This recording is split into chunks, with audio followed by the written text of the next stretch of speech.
finance and economics at the world's best universities. The following question remains unanswered.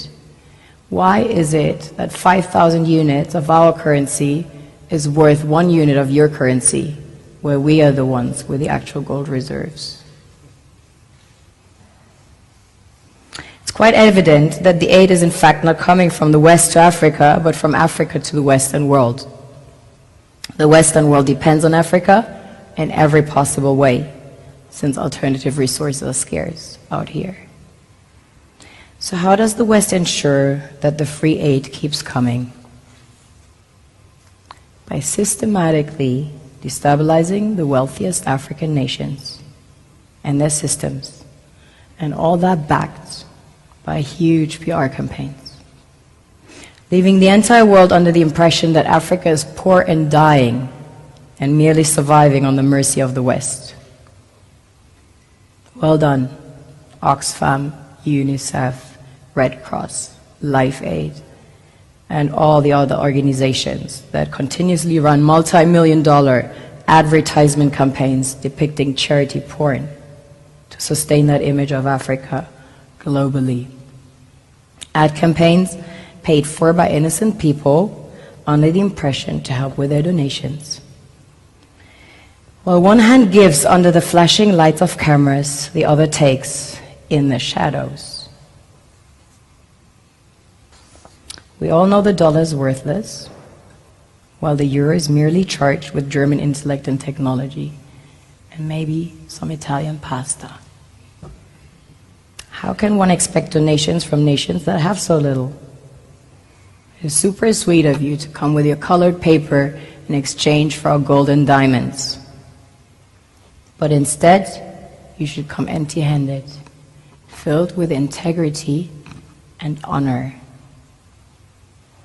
We want to share with you our wealth and invite you to share with us. The perception is that a healthy and striving Africa would not disperse its resources as freely and cheaply, which is logical. Of course, it would instead sell its resources at world market prices, which in turn would destabilize and weaken Western economies, established on the post-colonial free meal system. Last year, the IMF reports that 6 out of 10 of the world's fastest growing economies are in Africa, measured by their GDP growth. The French Treasury, for example, is receiving about $500 billion year in, year out, in foreign exchange reserves from African countries based on colonial debt they forced them to pay. Former French President Jacques Chirac stated in an interview recently that we have to be honest and acknowledge that a big part of the money in our banks comes precisely from the exploitation of the African continent.